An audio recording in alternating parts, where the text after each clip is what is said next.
musola dan masjid yang diketuai oleh guru kita Pak Haji Waliullah. Dan alhamdulillah pada malam ini guru pengajar kita insyaallah Bapak Ustaz Abdul Rahman PD yang insyaallah akan hadir. Dan alhamdulillah kami ucapkan terima kasih atas kehadiran Bapak RW yang sempat hadir, Bapak Ustaz Hasan, Bapak Pasito, Bapak Lemka, Bapak Diri, Bapak RT 03, Bapak Semada, Bapak Sudamin, Bapak Sudamin, serta para jamaah baik yang tergabung dari Masjid maupun Musola. Alhamdulillah, sebentar lagi pengajian kita akan kita mulai. Mudah-mudahan pertemuan kita ini tentunya membawa manfaat yang mana sebentar lagi kita dengarkan dan besar-besar atau ilmu yang akan sampai ke guru kita. Mudah-mudahan kalau tidurnya aja kita berpahala, apalagi kita bisa datang, bisa hadir, kita bisa menyampaikan dalam kehidupan sehari-hari.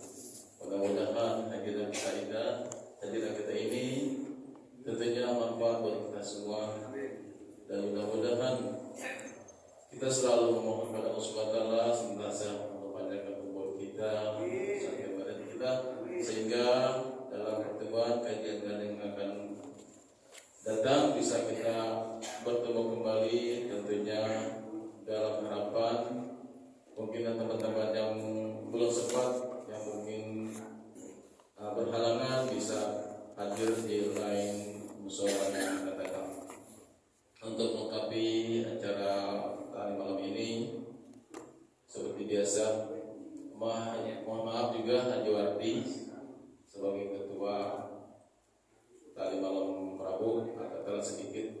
Sebentar lagi mungkin datang dan mudah-mudahan guru kita juga sudah hadir. Alhamdulillah.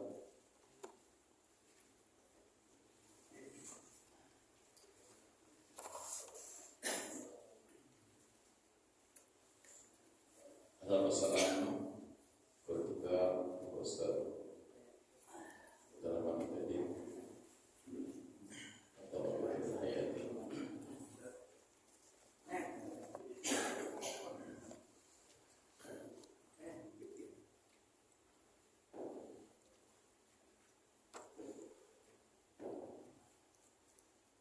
Untuk itu marilah sama-sama kita dengarkan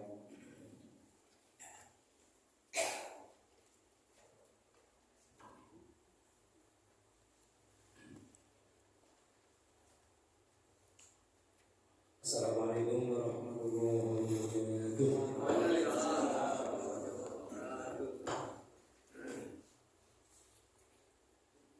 Allahumma salli ala sayyidina Muhammad wa ala ali sayyidina Muhammad.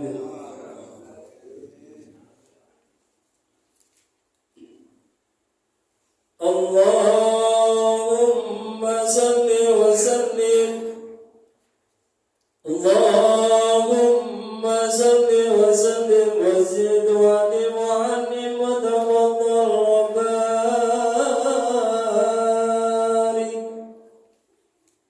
bi jalalika wa kamalika ala zaini ibadika wa ashrafi ubadik as'adil arabi wal ajam وإمام الطيبة والحرم وترجمان بلسان الكلام ومنبع العلم والحلم والحكمة والحكم أبي القاسم سيدنا وحبيبنا وشفيعنا ومولانا محمد زده شرفا يا رب زده شرفا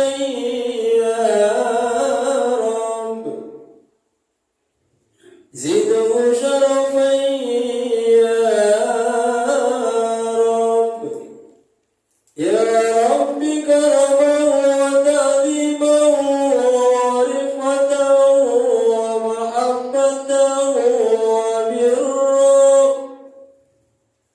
وسلم ورضي الله تبارك وتعالى عن ذوي الفقر العلي والقدر الجليل ساداتنا وأئمتنا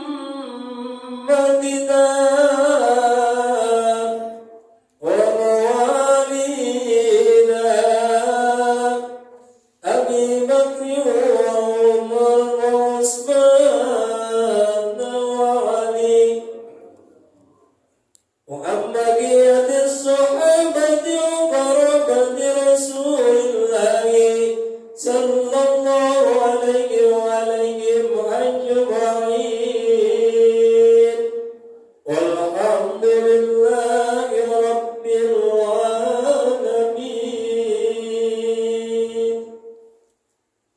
Assalamualaikum warahmatullahi wabarakatuh. Ya Rabbi bil Mustafa balligh maqasidana waghfir lana ma madha ya wasi'al karami. Ya Rabbi bil Mustafa balligh maqasidana waghfir lana ma madha ya wasi'al karami. Lam yahtalim katutaha mutlaqan abadan wa matata aba aslan fi mada zamani. Ya Rabbi bil Mustafa balligh maqasidana waghfir lana ma madha ya wasi'al karami.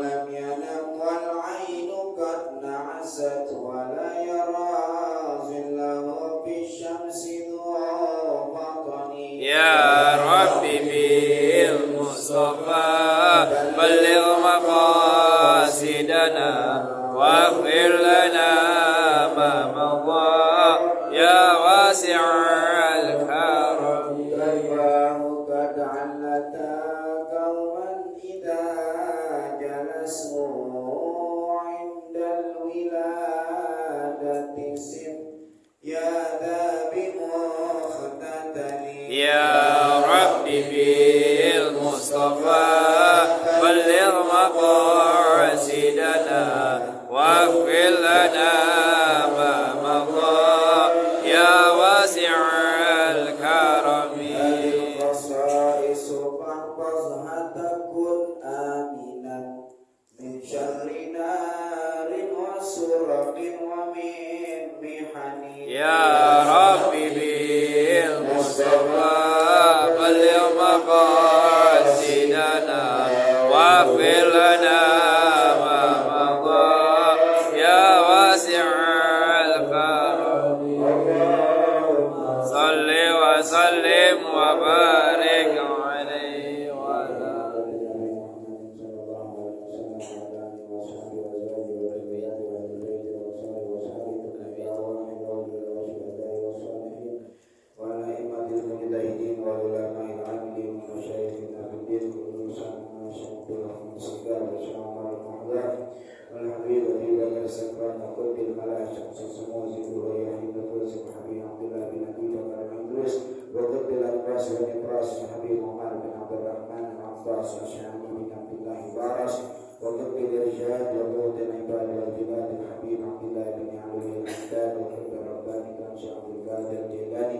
Wasyabil Hasan Syadila wa Habib Abi Bakar bin Muhammad Sekali Sibwa Jami'i Ahli Darat Dusturun ya Ahli Darat wa ya Ahli Fatih wa ya Ahli Nur wa ya Ahli Nur Bismillahirrahmanirrahim. Fatihah. A'udzu billahi minasyaitonir rajim. Bismillahirrahmanirrahim. Alhamdulillahi rabbil alamin arrahmanir rahim maliki yaumiddin. Iyyaka na'budu wa iyyaka nasta'in. Ihdinas siratal mustaqim. Siratal ladzina an'amta 'alaihim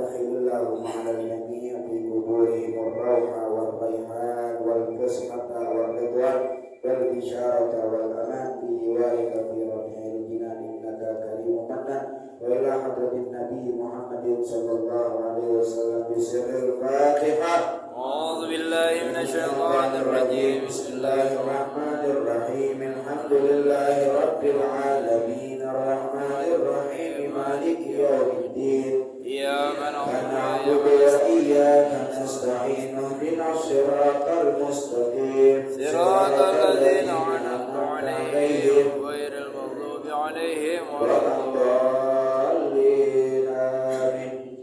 Bismillahirrahmanirrahim. Alhamdulillahi Rabbil Alamin. Wassalatu wassalamu ala sayyidina wa maulana Muhammadin wa ala alihi wa sahbihi ajma'in, amma ba'du.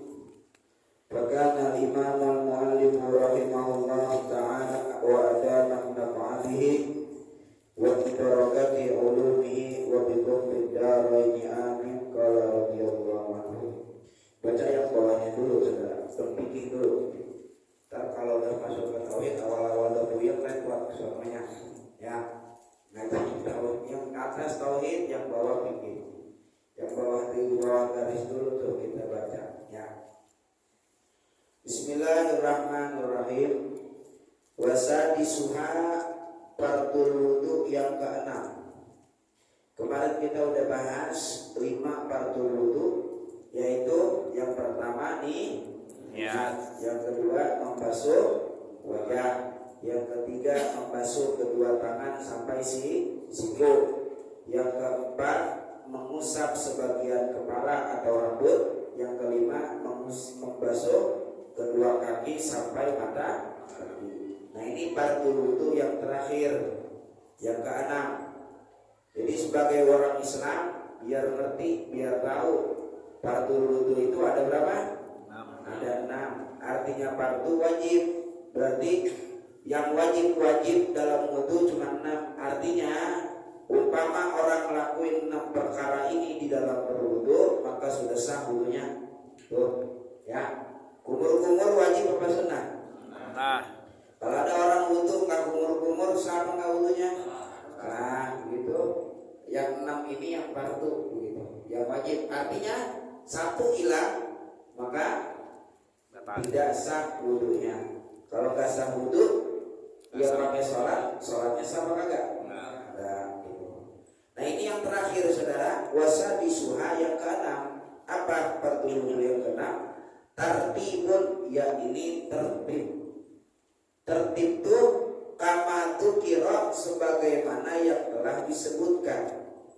Mana yang disebutkan? Min taqdimi ghuslil wajhi, dari mendahulukan membasuh wajah, faliyada ini, kemudian kedua tangan, farroksi, kemudian mengusap kepala, farrijla ini, kemudian membasuh kedua kaki. Kok niat nggak disebutin di situ?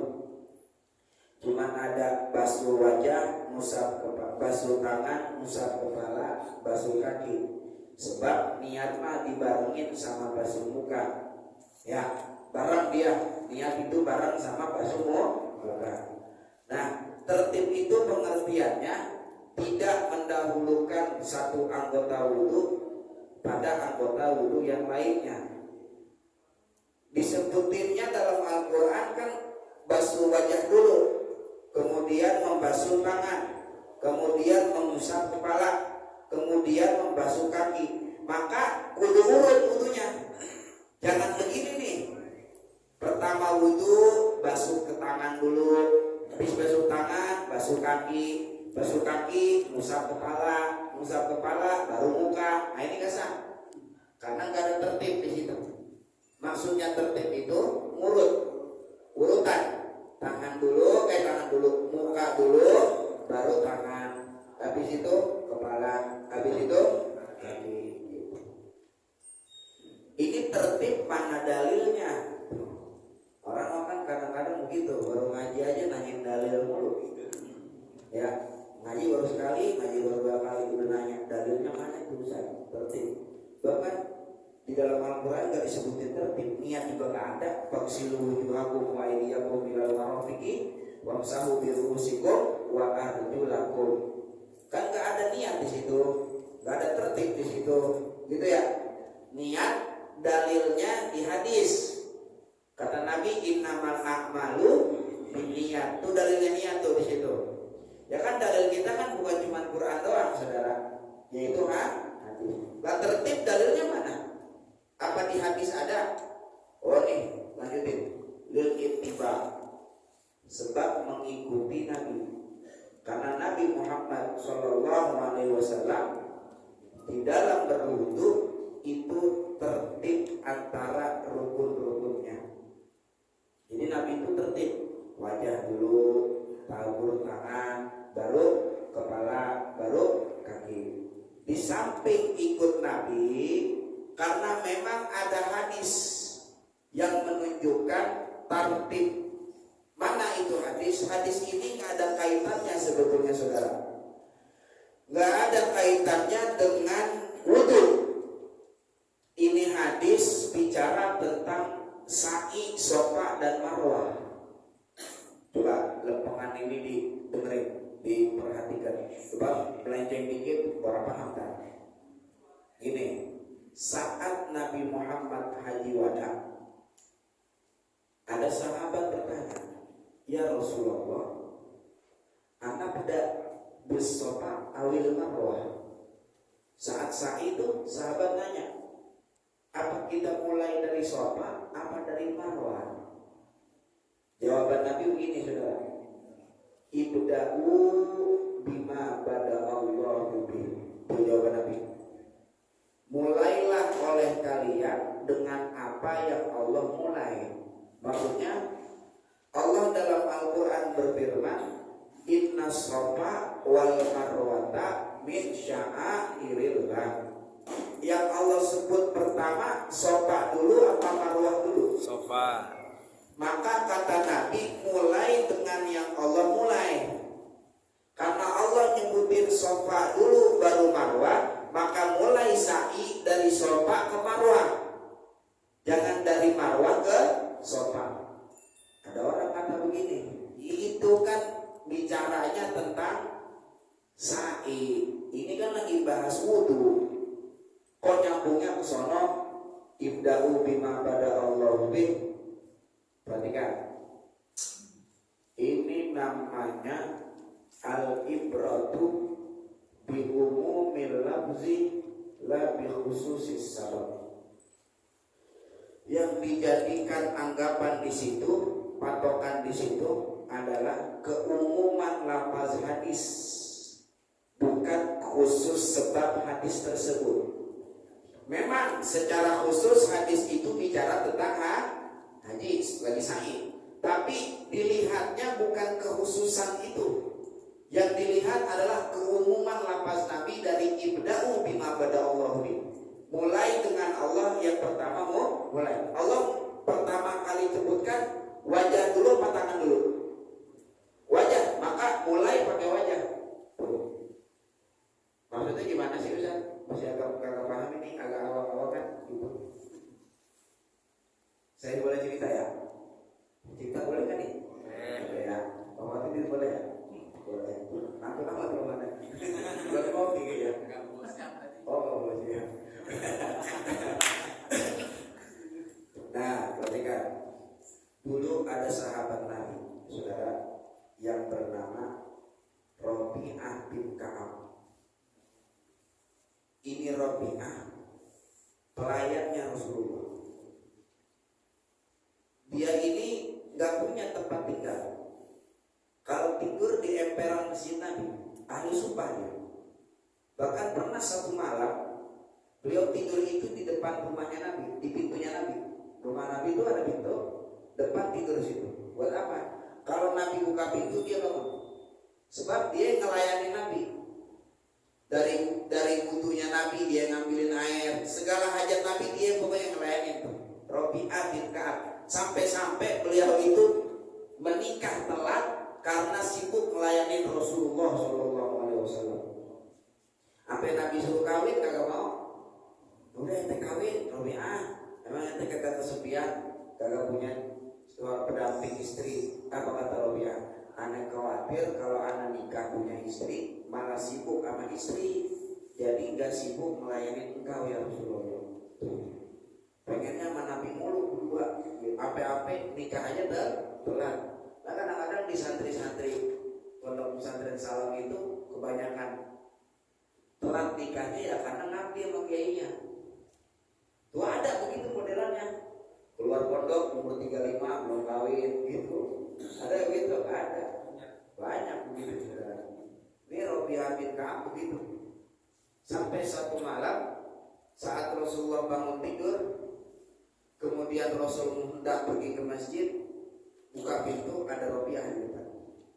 Bangun Robi'ah. Nabi kan orangnya kan baik, pengen balas budi sama orang yang buat bayar Nabi. Kata Nabi ngomong gini, Robi'ah, sal, minta ente mau minta apa? Biar ana mintakan doa sama Allah Ta'ala. Coba bayangin saudara, kalau seumpama Nabi yang ngomong begitu sama kita, kira-kira mau minta apa kita? Ini masalahnya yang doain Nabi nih, Nabi Muhammad lagi yang doain. Lo kan Nabi di doa kagak dikabul sama Allah Ta'ala kan gitu. Kata Robi'ah ngomong gini, bentar ya Rasulullah, saya pikir-pikir dulu. Bab ini soal ucapan Nabi, salah-salah minta patah urusan ini. Urusannya kacau kalau salah minta. Nabi tinggal sholat tuh saudara. Robi'ah pikirin aja, mau apa ya gue ya, mau apa gue ya. Kelar Nabi sholat, dia samperin, ya Rasulullah, saya udah nemu jawabannya. Nanti mau apa? As'aluka murafaqataka bil jannah. Ane pengen satu doang, pengen menemanimu di dalam surga ya Rasulullah. Mintanya tuh. Awal ghairu dzalik kata Nabi. Apa ada lagi selain itu? Kali minta duit dunia. Kata Robi'ah, ane sempet pikirin itu. Cuman kalau ane minta dunia kemungkinannya dua. Apa? Kalau enggak dunia yang ninggalin ana duluan yang ninggalin dunia. Masa anak minta sesuatu yang bakal habis? Kali ente mau minta surga, kata Robi'ah, ane udah pikirin juga. Kalau anak masuk surga, cuman gak bersama dengan engkau ya Rasulullah, mendingan dunia juga anak hidup sama engkau. Di surga kalau gak sama Nabi rasa-rasanya sengsara di dalam nikmat. Surga kan banyak nikmat. Cuman kalau gak ada Nabi, gak bareng Nabi, ini kita saudara sengsara kita. Kayak dulu kita masih pacaran sama bini kita, malam minggu kita ngapel ke rumahnya, bawain martabak, rokok jinggo buat babanya, begitu ya? Ya, macam-macam dah tuh rokoknya, gitu kita bawain. Ketemu sama babanya nyampe rumah, suruh duduk, disediain di situ apa aja ada saudara, martabak ada, kopi ada, rokok ada. Sampai diajak main catur sama bapaknya. Saking nunggu tuh perempuan gak keluar kamar. Dari jam 9 sampai jam 12 ngobrolnya sama bapaknya doang. Kira-kira itu namanya sengsara dalam nikmat apa kagak? Nikmat itu nikmat. Apa nikmat? Orang ada semua, kopi ada, martabak ada, ya kan? Cuman sengsara, emang apa sengsara? Yang kita cari-cari kagak keluar. Masih jam 9 sampai jam 12 malam ngobrol sama bapaknya doang. Gak keluar kamar tuh perempuan. Itu namanya sengsara di dalam nikmat. Nah di surga kalau gak sama Nabi begitu. Maka kata Robi'ah, ane milih murafaqataka bil jannah. Anak pilih nemenin engkau dalam surga ya Rasulullah. Kata Nabi begini, kalau pengen begitu baik, mintakan sama Allah. Tapi Robi'ah, ada yang harus saya lakukan kalau mau nemenin anak di surga. Apa ya Rasulullah? Kata Rasulullah, a'inni ala nafsika bikathratis sujud. Bantu aku untuk mewujudkan keinginanmu dengan engkau memperbanyak sujud. Saya tanya, sujud itu adanya lagi sembahyang apalagi mancing? Bayang. Hah? Atau aja? Saya tanya lagi, sujud itu adanya lagi sholat apalagi nongkrong? Nah, berarti kalau mau nemenin Nabi banyakin sembahyang. Sembahyang bukan banyak waktu. Kalau banyak waktu mah emang Allah punya mau. Maksud sembahyang di sini sunnahnya diperbanyak. Nah ini maksud saya saudara, saya sampaikan ini cerita. Perhatikan nih, itu cerita buat siapa tadi? Robi'ah bin Ka'ab. Tapi lapas Nabi a'inni ala nafsika bikatrati sujud itu umum buat umatnya. Memang Nabi ngomong itu untuk Robi'ah secara khusus, tapi bagi umatnya yang kepengen nemenin Rasulullah di surga, caranya sama begitu. Itu namanya yang dipandang keumuman lapasnya, bukan kekhususan sebab dari lapas tersebut. Nah, ibda'u bima bada Allah itu maksud saya. Kekhususannya tentang haji, tapi yang dipandang keumumannya, yaitu mulai dengan apa yang Allah mau mulai. Paham nggak kira-kira begitu? Jelas ya? Nah, jadi besok kalau mau ketemu Nabi di surga, nemenin Nabi ngapain? Mancing, bukan apa? Nah, banyakin sujud. Banyakin sujud. Sujud di sini sholat maksudnya ya. Sholatnya bukan bayang fardu. Bayang fardu Allah punya mau. Bayangkan bayang sunnah. Qobliyah, ba'diyah jalanin, bayang duha dijalanin, witir jalanin, tahajud jalanin, gitu ya. Nah, itu maksudnya al-ibratu bi umumil lafzi la bi khususis sabab. Punya kakak? Enggak kan? Ya, biasa aja ya. Alhamdulillah. Walawin gomasa, lanjut lagi itu di kertas. Walawin gomasa muhdithun, jika tenggelam muhdithun, orang yang berhadas kecil. Orang berhadas kecil itu gak punya wudu maksudnya. Tenggelam dia, nenggelemin badannya. Walau bima'in qalilin, sekalipun di dalam air yang sedikit. Biniyatin mu'tabaratin, dengan niat yang mu'tabar. Mu'tabar itu yang dipandang. Mimma marra, dari apa yang telah lalu. Maksudnya niat wudu nih.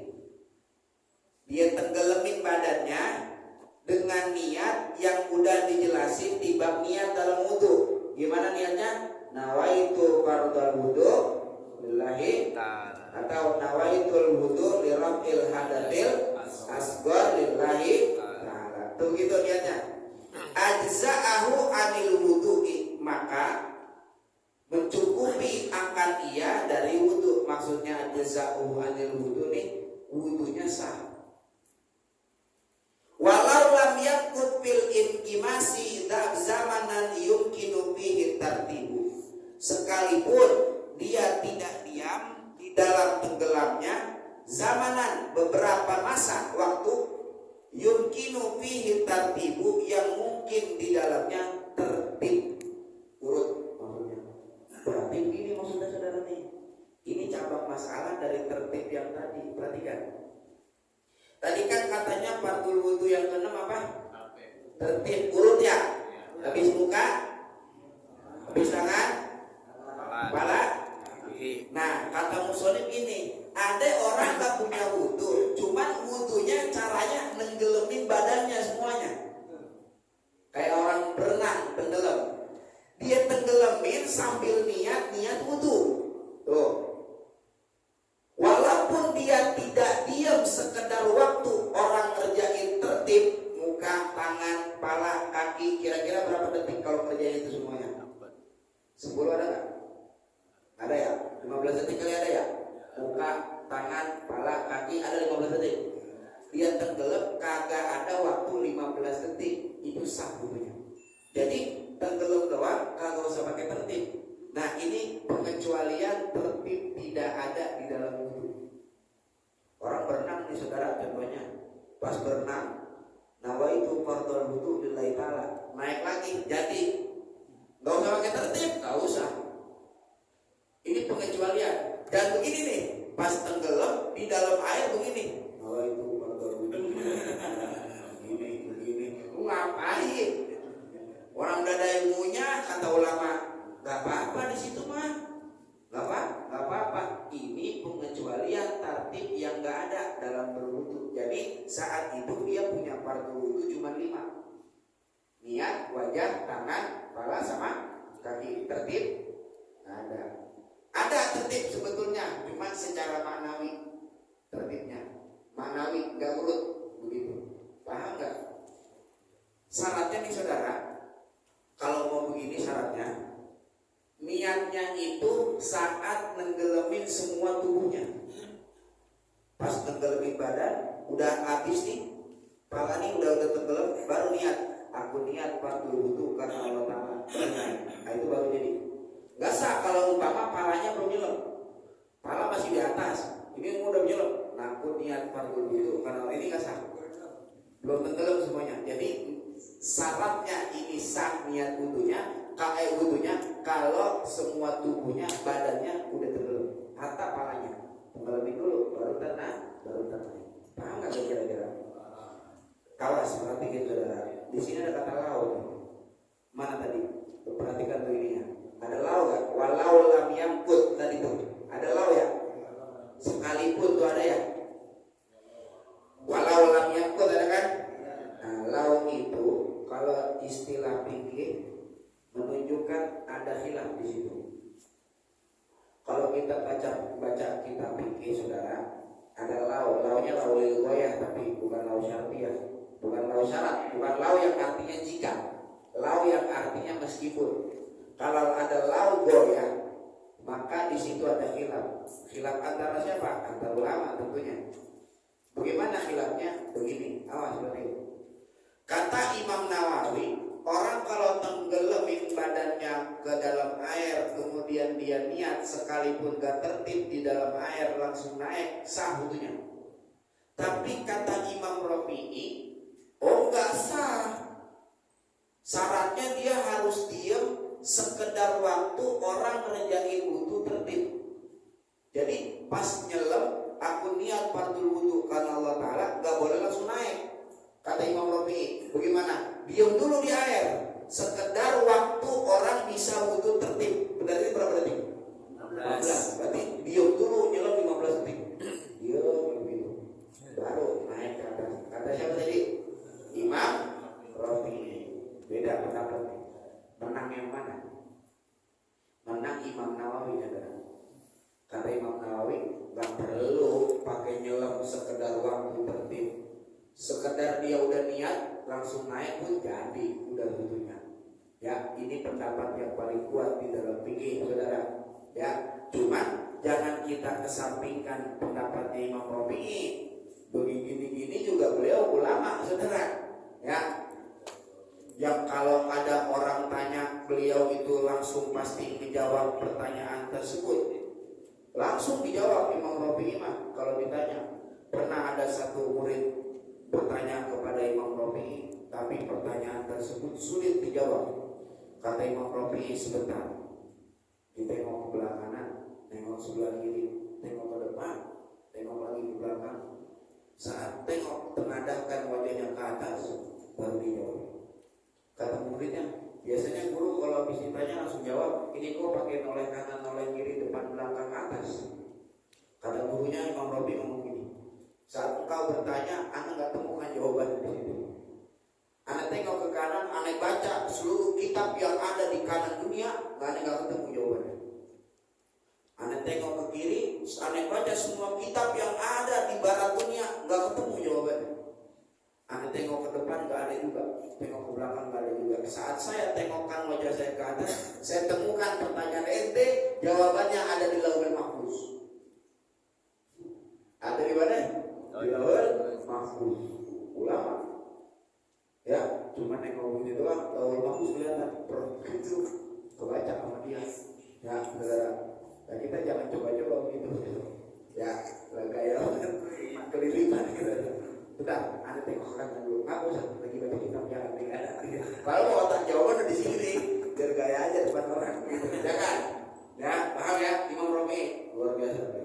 Dan, nah, iya.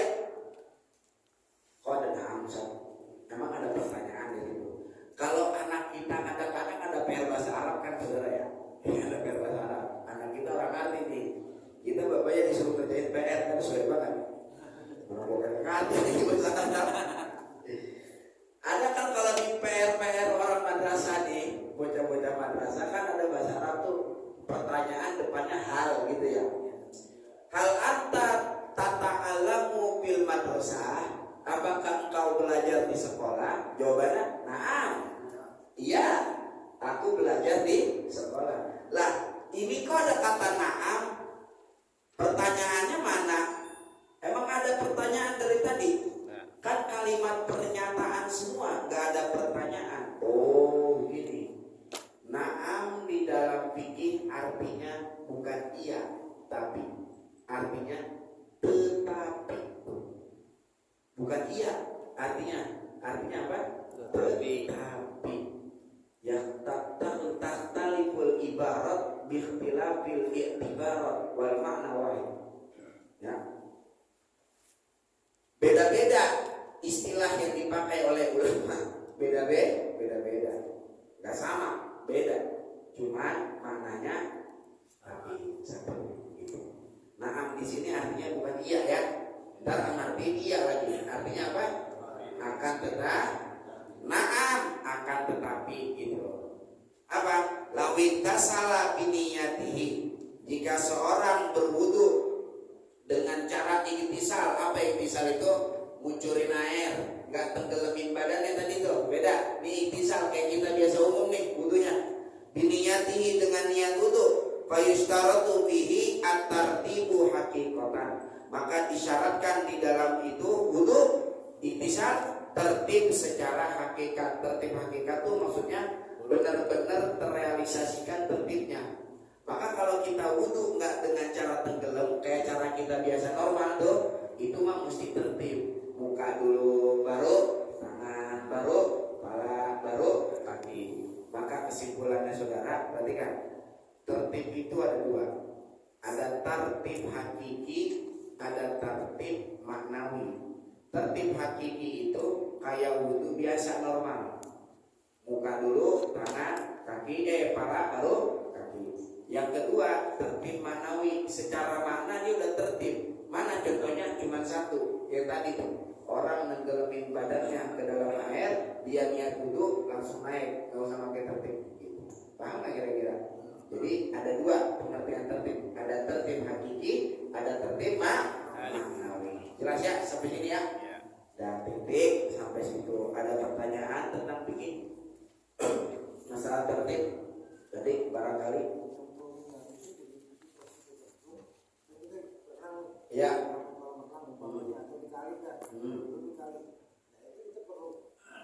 Gak perlu.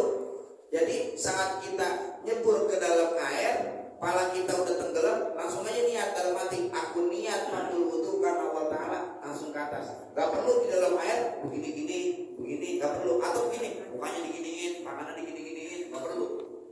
Udah aja nyelam gaya batu, aku niat matul wudu karena Allah Ta'ala, naik lagi, jadi udah. Itu namanya tertib maknawi. Apa kira-kira? Jelas? Hah? Kalau niatnya sebelum nyebur nggak sah dong, karena kan gak barengan nama basuh muka. Iya, niat itu kan harus bareng.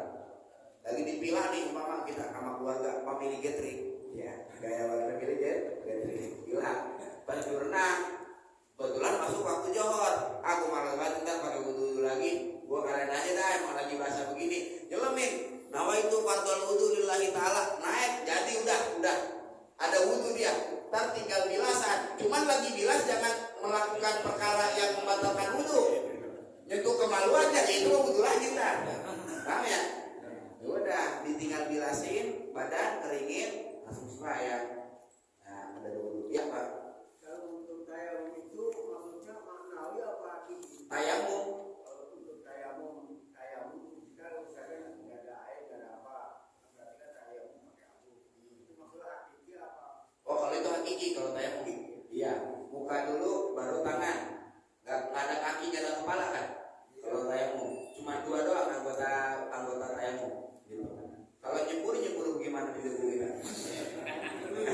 Kelilipan yang ada. Kelilipan gitu ya.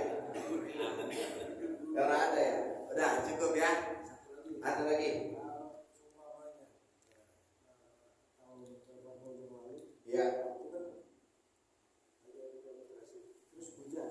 Itu datang hujan di lapangan hujan. Datang waktu sholat.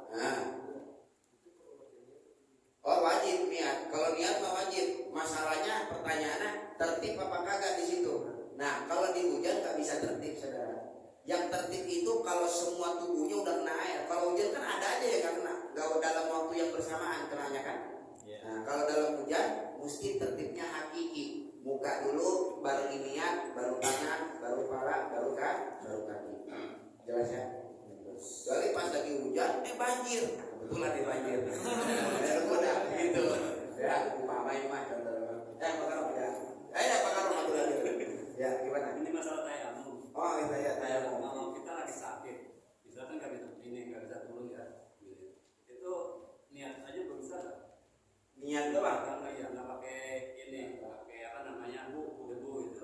Kayak karena kita lagi di istilah di kateter gitu ya. Iya. Nggak boleh turun ya. Nah, iya.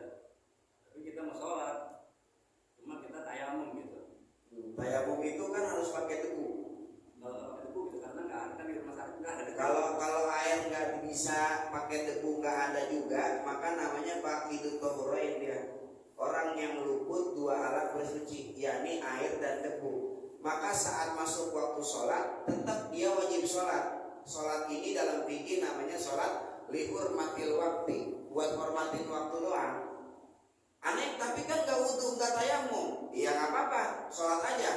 Entar udah rapi, udah beres penyakitnya, pulang ke rumah, nemu air, nemu debu umpama, dia wajib pulang sholat yang dia lakukan tanpa wudhu, tanpa tayamum saat di rumah sakit. Kan kejadian ini kan seperti orang lagi macet-macetan di tol. Masuk waktu maghrib, mana wudhu nggak punya, mau tayamum juga mesti nyari tanah dulu. Kan dalam mazhab Imam Syafi'i tayamum nggak bisa, saudara, dari kaca begini. Tayamum itu dalam mazhab Imam Syafi'i mesti debu yang ngambil langsung dari tanah. Ya masa kita dari kantor mau bawa tanah kan kagak mungkin. Ya, berarti kan nggak bisa dapat air buat wudhu, debu buat tayamum. Terus bagaimana? Lagi nyopir supaya nggak usah madep kiblat. Kalau ngadep kiblat umpama di sono, masa kita nyopir madep sono? Kan nggak bisa. Udah, itu mah sholat sebisanya dia. Lagi nyopir, ngegas, rem. Allahu Akbar. Bismillahirrahmanirrahim. Lagi macet-macetan tuh. Bismillahirrahmanirrahim. Biasa sholat maghrib 3 rakaat. Ruku agak nunduk, tas sujud lebih nunduk lagi. Ya, jangan sampai kena setir ntar begitu. Kenapa memang jangan sholat? Udah biasa 3 rakaat. Ntar nyampe rumah kodok. Yang sholat dilakukan dia dalam keadaan gak punya air, gak punya debu, gak bisa wudhu, gak bisa tayamum, pulang. Berarti niatnya niat kodo ya. Niatnya kodok. Aku niat sholat fardul maghrib di kodok karena Allah Ta'ala. Kok 2 kali kerja, lah mendingan tar aja sekalian kita di rumah ngerjainnya. Ngapain di mobil kerjain juga? Emang ada yang tahu umur? Hah? Siapa tahu habis dia macet-macetan ketabrak truk meninggal dunia, berarti meninggalnya dalam keadaan su'ul khotimah karena ninggalin sholat. Kalau kita udah sholat begitu kan, umpama pun qadarullah ajal menjemput, kita meninggalnya husnul khotimah. Sama kayak lagi di rumah sakit, begitu juga orang lagi sakit, diinfus, gak bisa diwudu, gak bisa ditayamum, sholat juga gak mungkin kan, lagi dalam pakai infusan itu sholat bisa sah. Karena infusan kan kayak orang makan, orang sholat makan boleh gak? Udah sholat sebisanya dia pakai infusan gak apa-apa, namanya dihormatil. 3 bulan di rumah sakit dirawat, pas sembuh ya kodok 3 bulan sholatnya. Kodok 3 bulan, jangan lama-lama makanya kodok gitu ya. Ya, setengah tahun, setahun. Paham ya? Jelas ya? Udah cukup ya? Ini tauhid belum kita baca nih Pak. Cukup? Oke. Iya. Bentar, minggu depan aja kalau kagak. Minggu depan lagi. Ya.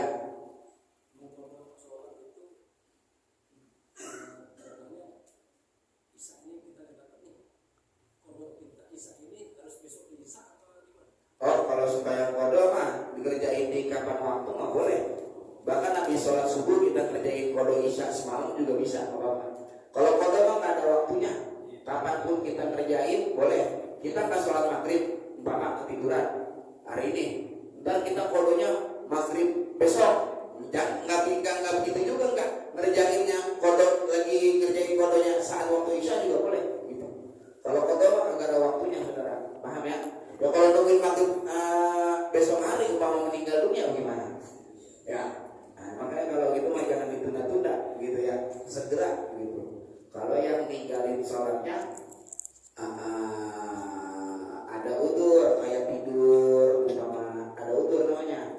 Kalau nggak ada udzur, umpama males, maka dia wajib bersegera mengqadha sholatnya. Dan dia nggak boleh pakai waktunya kecuali untuk qadha sholat doang. Hati-hati tuh, kadang-kadang nih udah masuk waktu subuh, lagi rebahan-rebahan, tiduran. Nah itu namanya qadhonya tanpa udzur, maka bangun tidur langsung qadha subuh. Bangunnya jam 7, ya qadha sekalian sama Tuhan. Tuhannya pakai kunut jadinya. Namanya suha, subuh tuh. Suha, subuh duha. Kata bini kita, berduha kok pakai kunut apa? Gitu. Ya, baru lagi itu aliran. Ya nggak tahu kita baru subuh gitu. Ada itu. Nah, baca tengah atas tuh. Bismillahirrahmanirrahim. Tadi mulai jam berapa kok? Setengah 9 ya? 8:08. Jadi kita. Ini nggak malam kan saudara ya? Masih semangat kan? Tauhid di mana nih? Buat iman kita makin kuat sama Allah Ta'ala. Ini kan tahun baru Islam kan sekarang kan? Pas sudah. Besok pre lagi ya?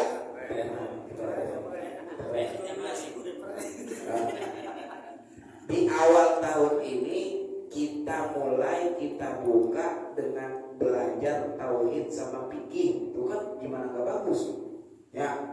Mudah-mudahan tahun ini Allah Ta'ala berikan keberkahan buat kita. Amin ya rabbal alamin. Ya, dikit. Wa yajibu bi haqqihi ta'ala. Wajib secara akal pada zat Allah Ta'ala apa? Al-wahdaniyatu, yakni sifat wahdaniyah. Kalau kita artiin wahdaniyah itu kan artinya esa ya, tunggal ya. Kalau lebih tepatnya artinya wahdaniyat itu adalah tiada berbilang. Wahdaniyat Allah Ta'ala itu Allah tidak berbilang. Ya esa juga sama aja sih, cuman lebih tepatnya tidak berbilang karena ini termasuk sifat salbiyah. Maksud wahdaniyat bagaimana? Bidzati, satu garisin yang bawa pulpen. Satu, wahdaniyat di dalam zat. Wa bisifati, dua, wahdaniyat di dalam sifat. Wa bil amali, tiga, wahdaniyat di dalam af'al. Af'al itu artinya perbuatan. Udah lama kita kenal Tuhan kita esa, iya. Allah Maha Esa, Allah Maha Esa, Allah Maha Esa. Kalau ada orang tanya, Esa apaan sih? Tunggal, satu. Satunya Tuhan lu gimana sih? Nah gimana ya? Gimana ente? Ente ibadah selama ini bertahun-tahun, gimana ente kenal Tuhan ente? Masa ente ibadah bertahun-tahun kagak kenal yang ente sembah?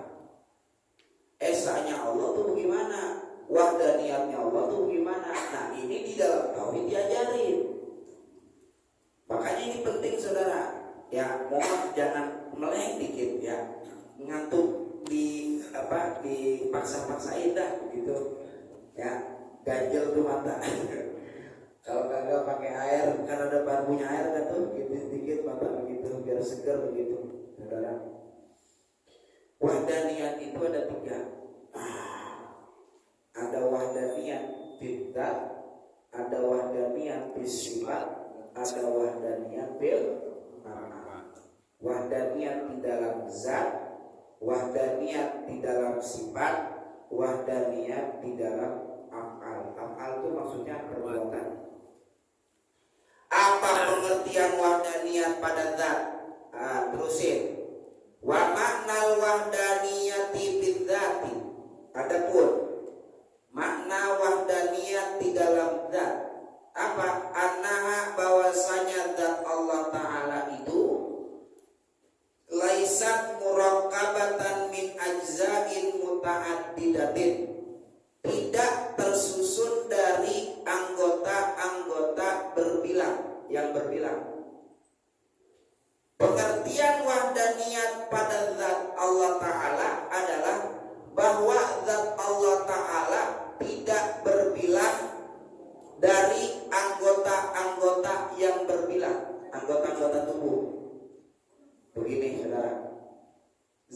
kita terdiri dari apa? Kepala. Di kepala kita ada apa? Rambut, ada mata, ada alis, ada hidung, ada mulut, ada kuping. Di bawah kepala ada leher, badan, tangan, jari, paha, betis, ya kan? Itu namanya zat kita berbilang. Berbilang dari apa? Berbilang dari anggota tubuh. Mana anggota tubuhnya? Kepala, tangan. Berbilang kagak tuh? Maksud wahdaniyat pada zat Allah Ta'ala, zat Allah Ta'ala gak berbilang dari anggota tubuh. Berarti Allah punya kepala, Allah punya leher, Allah punya tangan, Allah punya kaki, Allah punya mata. Mantepin dalam hati saudara bahwa Tuhan kita Allah Ta'ala tidak tersusun dari anggota tubuh di zatnya. Jadi mantep dalam hati itu. Ustaz, itu kan ada ayat Qur'annya, yadullah fawqa aydihim. Tangan Allah di atas tangan mereka. Itu kan ada tuh ayat Qur'an tuh gitu. Yadun artinya kan tangan, berarti Allah punya tangan. Orang Allah sendiri yang ngomong di Quran, Allah punya tangan. Ada lagi yang ngomong begini, cuma tangannya Allah beda sama tangan kita. Ini salah juga pengertiannya. Ayat itu mesti ditakwil. Jangan artikan tangan dengan makna sebenarnya. Tangan di situ artinya adalah kekuasaan. Yadullah fawqa aydihim, kekuasaan Allah di atas kekuasaan makhluk. Kok jadi bisa bahasanya tangan? Ya sekarang kalau ada wali kota datang nih ke masjid baru ya, ada jalanan yang rusak, umpama nih jalanan rusak, wali kota tinggal bilang itu jalanan bener itu. Nunjuk begini kan ada kekuasaan dia. Coba kalau kita ada kata begini sama RW, ada yang bisa nggak kira-kira? Tampol bisa usul lu siapa? Punya kuasa kagak apa kagak? Dia bisa nunjuk pakai tangan kan karena ada kekuasaan dia. Coba kalau orang yang nggak punya kuasa, dia nunjuk begini, kagak bakal jadi itu jalanan. Paham kagak? Jadi makna tangan di situ adalah kekuasaan. Saudara mesti mantap di dalam hati kita, apa kita mati bahwa Tuhan kita Allah Ta'ala zatnya tidak tersusun dari anggota tubuh. Meskipun ada yang bilang tangan Allah itu beda dengan tangan makhluk, persis. Enggak, Tuhan gua mah nggak punya tangan. Tuhan gua nggak punya tangan. Pokoknya dipahamin aja, yakin begitu. Gitu, paham gak gitu saudara? Kalau Allah Ta'ala dikatakan punya tangan, berarti Allah lemah. Allah berbuat dengan tangannya. Lah kita kalau mau berbuat apa-apa kan bantuan kita pakai apa? Tangan. Mau nyopir pakai nyopir mobil, istri pakai apa? Tangan. Coba kalau orang nggak punya tangan, dua-duanya hilang, bisa nyopir mobil? Lurus doang, yang ada. Berarti kan punya tangan ada alat bantu. Kalau nggak punya tangan, lemah dia nggak bisa nyopir. Masa Allah Ta'ala lemah? Tuhan masa lemah? Paham kira-kira? Ini di sini ada yang bukan kurang, saudara. Ada yang nggak disebut nama Muslim. Yang kedua, pengertian makna wadaniyat bintang masih dalam tadi, saudara. Ini nggak pusing kan ya? Nggak ya? Pengertian yang kedua, wadaniyat dalam zat adalah enggak, masih zat. Di sini maka tadi sini ada bilang, ini Muslim nggak sebutkan. Yang kedua adalah pengertian wahdaniyat dalam zat. Makhluk tidak ada yang serupa dengan zatnya Allah Ta'ala. Itu makna wahdaniyat yang kedua. Jadi gini, wahdaniyat di dalam zat itu ada yang maknanya internal, ada yang maknanya eksternal. Makna internal itu yang ada di zat Allah Ta'ala.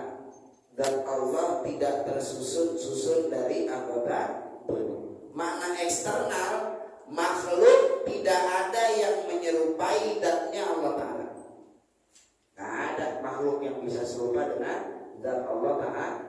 Paham ya? Lagi. Wa maknal wahdaniyati bisifati. Adapun makna wahdaniyat pada sifat, annahu bahwasanya Allah Ta'ala itu laisa lahu sifatani, tidak ada baginya dua sifat, fa'aktaro atau lebih, min jinsin wahidin dari satu jenis sifat yang sama, kakudrata ini seperti dua sifat kudrat, wahakada dan seterusnya. Hakada itu seterusnya maksudnya. Bagaimana ini maksudnya? Perhatikan.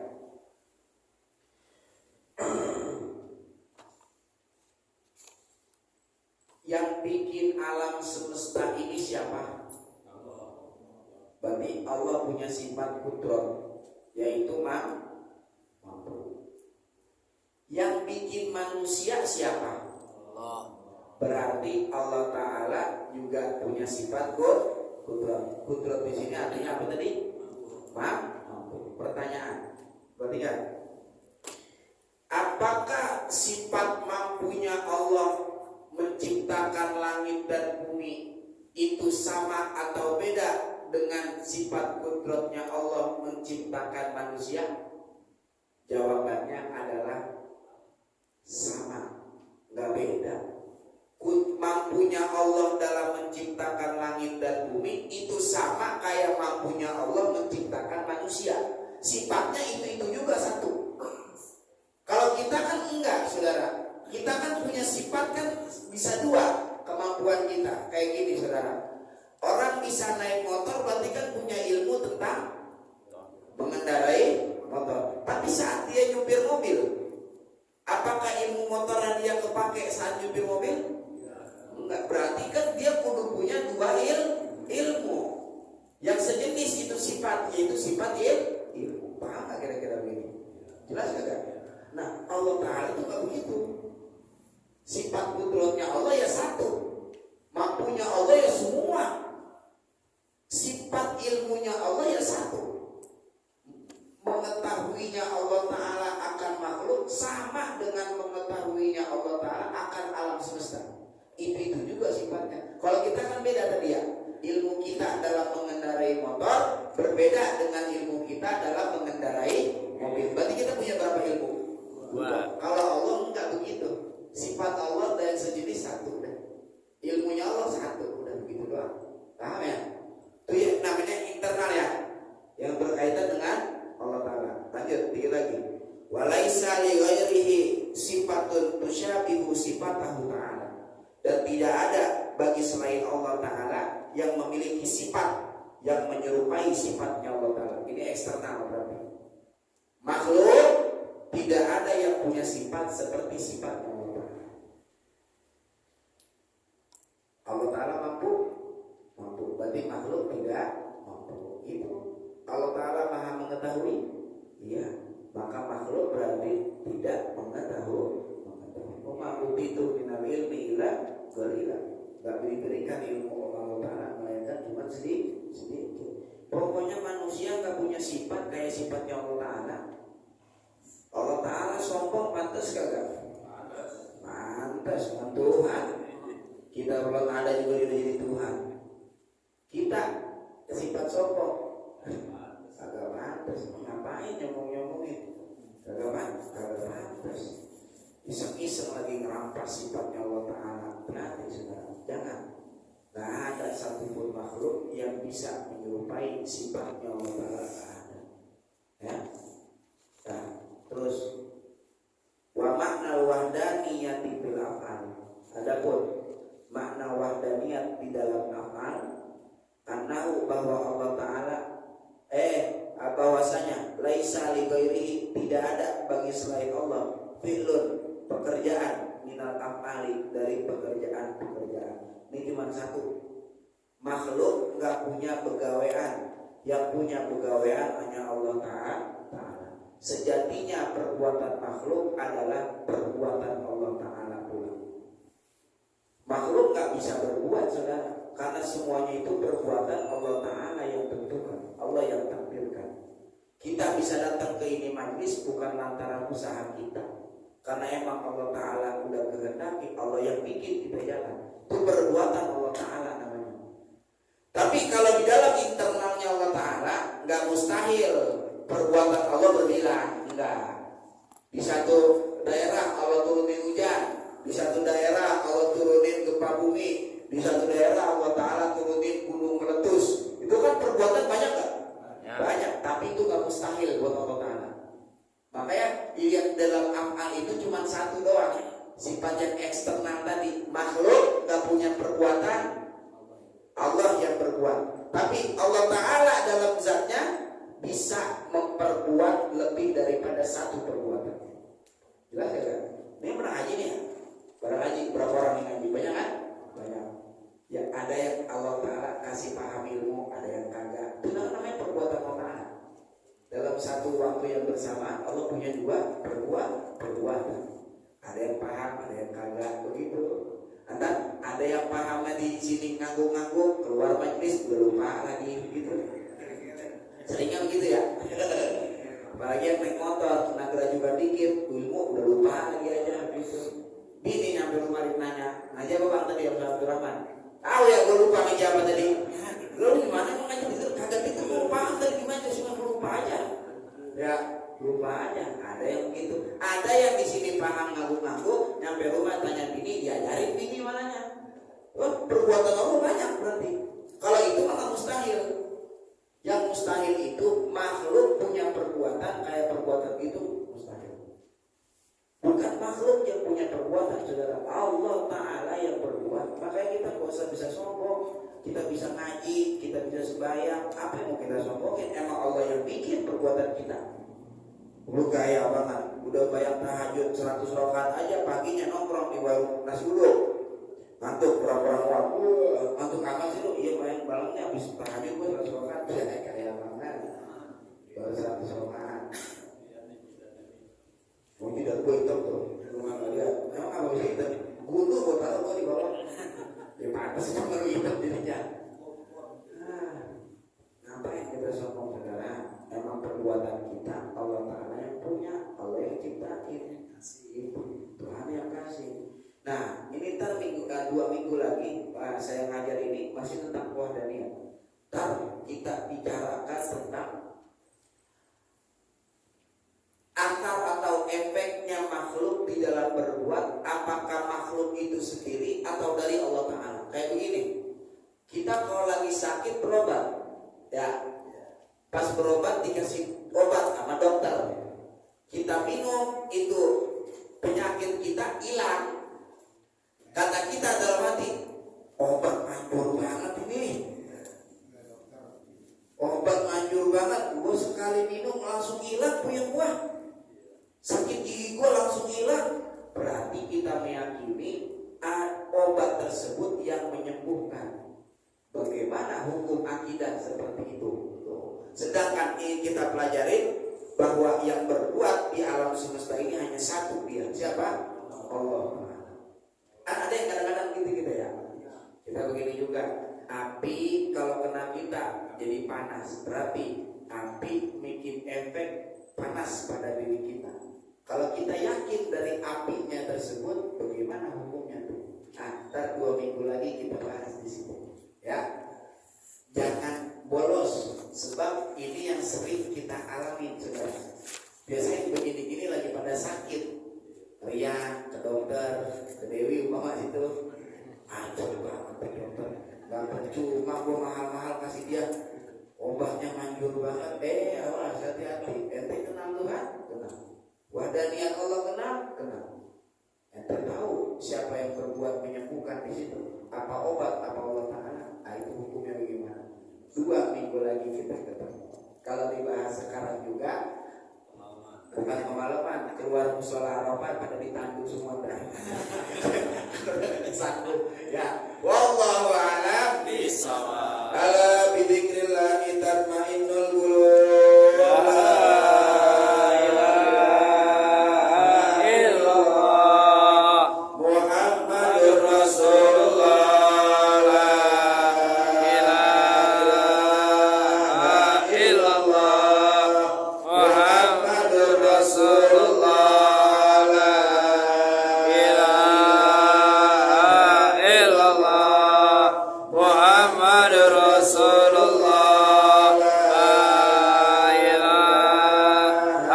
illallah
Sabarak wa Samarqandi wa Syekhil Kabir Habib Abdurrahman bin Muhammad As-Saggar wa Syekh Ali bin Nabi Bakar As-Sagrar wa Sayyidina Habib Umar bin Abdurrahman Al-Attas wa Syekh Ali bin Abdullah Baras wa Habib Isa bin Muhammad Al-Habsyi wa Habib Ali bin Husain Al-Attas wa Syekh Ahmad bin Abdul Qadir wa Ashir wa Syekh Muhammad bin Ahmad wa Mashmus wa Jami wa Syekh Dzikri wa Tauhid aina makan wa halatan wa huwa anna Allah yataghashahu birrahmah wal maghfirah wa yuhyina ala la ilaha illallah wa yatawaffana 'alaiha wa yuhaqqqiquna bihaqaiqiha wa yuzimuna tara'iqaha wa yaj'aluna min khashi'ati wa min adh-dhakirin Allah katsiran bi khairin wa lutfin wa 'afiyah wa ila hadratin Nabi Muhammadin sallallahu alaihi wasallam al-Fatihah.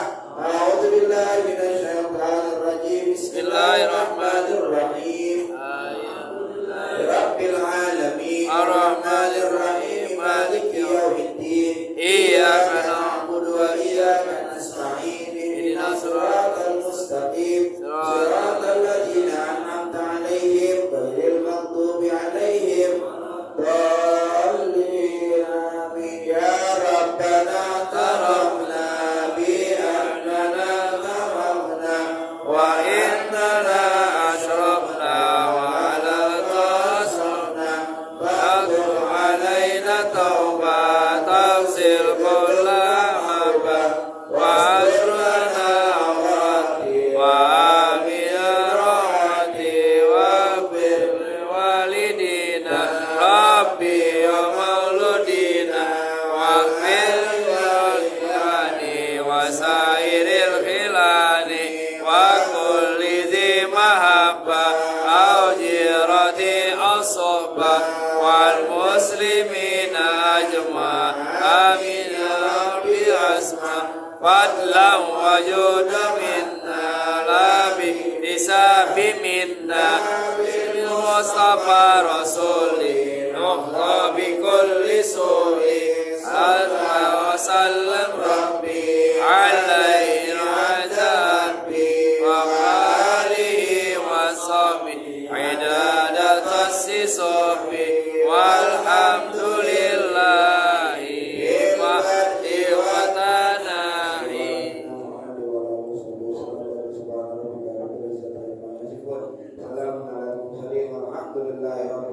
Assalamualaikum warahmatullahi wabarakatuh.